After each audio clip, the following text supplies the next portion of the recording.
Okay, so we are on chapter 21. Let's get started. Evangeline did not know what lie Jax had told Chaos about their plans, but the following evening she found that Chaos had filled her bedroom with an exciting assortment of elegant gowns and slippers and hats and cloaks and jewels. So much pink silk and cream satin and hand-stitched flowers sewn onto trains. The sight of it all made Evangeline feel unexpectedly guilty that they were concealing the truth from Chaos. When Evangeline had been infected with vampire venom, he had been there to make sure she didn't feed on anyone and complete the transformation into a vampire. She never thanked him because she still felt embarrassed about the way they'd been tangled together that night, and she had no idea what to think of the way Chaos had smoothed her slip down before leaving. He was a monster for sure, but it seemed he was also a gentleman monster. What could have made him so opposed to a visit to House Slaughterwood?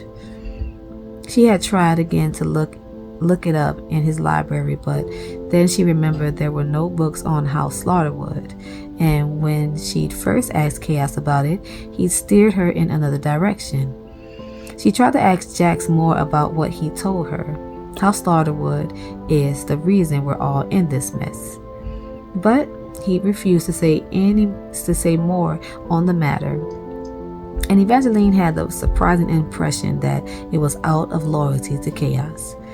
It was uncomfortable to imagine Jax as capable of loyalty and friendship. It was much easier to believe he had no honor whatsoever. Although, given how driven Jax was, if he were to be loyal, she could see him being loyal to the death. A shiver tripped down her spine at the thought, and Evangeline returned to her packing. In the morning, she'd be leaving with Jax for House Slaughterwood, and she had yet to finish filling her trunks. She picked up a pink velvet dress lined in white fur, thinking it might be nice for the carriage ride, when she noticed the lavender book on the end of the bed. The Rise and Fall of the Valors, beloved first royal family of the magnificent North. At least that was what the title was supposed to say. The gilded letters were bursting apart like fireworks. The book had been in motion since Chaos had first handed it to her more than a week ago. Every day she tried to read it, but the letters were too busy. Only now it was in just a few of the letters. The entire title was breaking apart and reforming into the name of a tale she was intimately familiar with. Evangeline set down the velvet dress and picked up the book. The words, "The Ballad of the Archer and the Fox," now shimmered across the front, mingling with an image of an archer and a fox. She braced, waiting for the title to keep shifting, but for once, the words on the front of the book remained still. "What game are you playing?" she asked. The cover stayed the same, although she thought she saw the archer wink as if trying to dazzle her into opening this book. For a minute, she wondered if perhaps more than the cover had changed. What if the story inside had shifted as well? If this magical book had actually turned into the Ballad of the Archer and the Fox, then could it contain information about the archer's curse? Evangeline couldn't believe she hadn't considered the possibility before. Jax had been so insistent there was no cure for Apollo outside of for opening the Valerie Ark that she hadn't even bothered to look. But what if the original fairy tale had an easier answer for how to end the archer's curse? Evangeline couldn't help but hope as she perched on the end of the bed and opened the volume. Unfortunately, it seemed the cover had been a deception after all.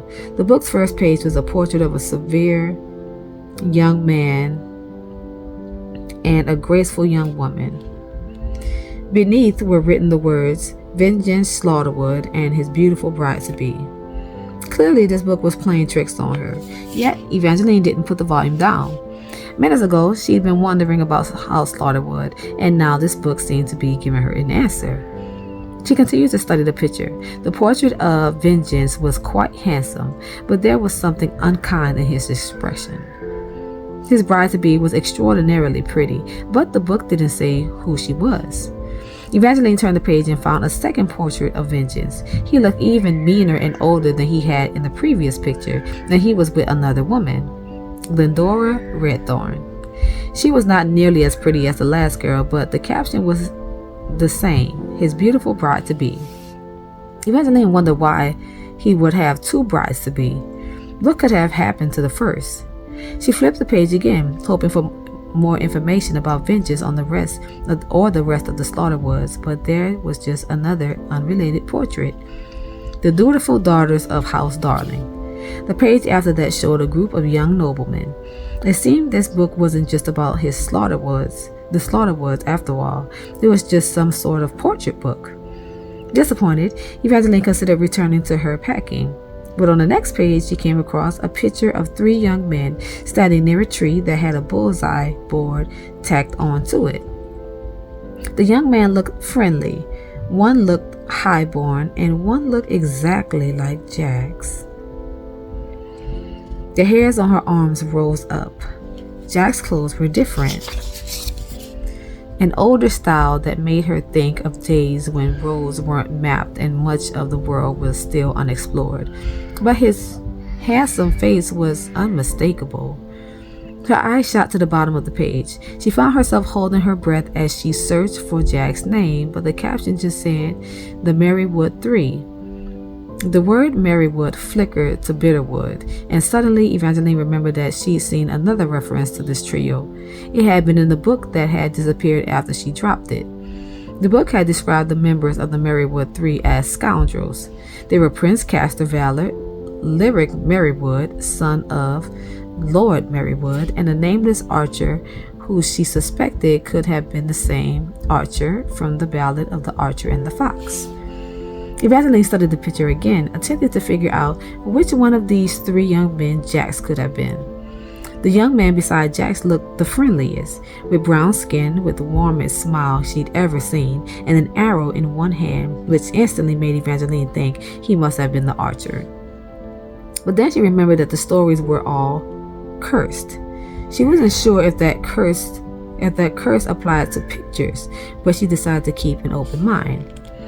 The other young man was taller than the friendly one, about the same height as Jax. The tilt of his chin made her think he thought himself slightly superior, and a part of Evangeline could understand why. This young man was almost painfully handsome, the type of handsome that made her wonder if he was entirely human. Normally, that was how she thought of Jax, but in this rendering, Jax looked human, not immortal. Evangeline had never considered the idea that Jax had been human before, but if he was part of the Merrywood Three, then clearly he'd been human once. And being human looked good on him, or maybe it was just that he looked so happy. In the picture, Jax was tossing an ordinary red apple and laughing in a way that lit up his entire face.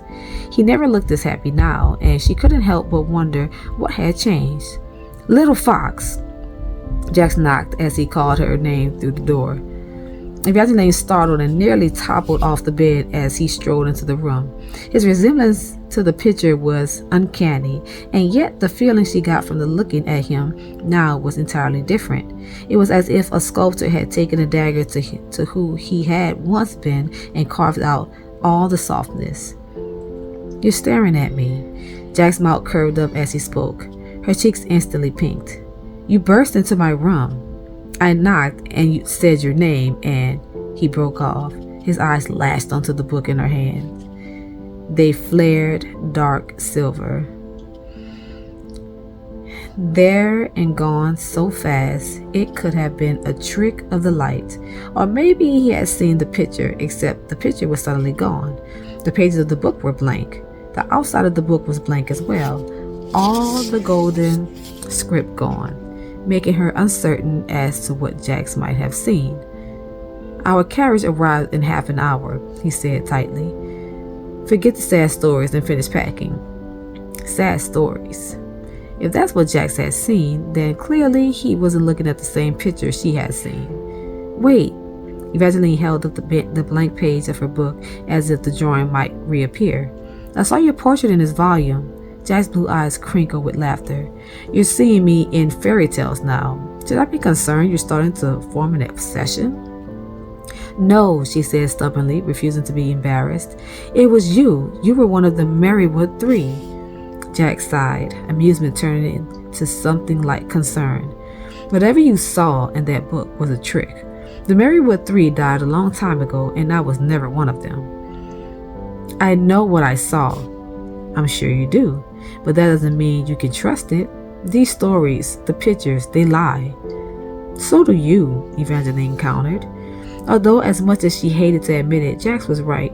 This book in particular had just shifted its cover before her eyes twice, and then its contents had disappeared entirely, which made what she seen more than a little suspect. But if he was telling the truth, why had his knuckles suddenly gone as white as the apple in his hand? Part 2, An Unkindness of Stories. This is where we're going next, guys.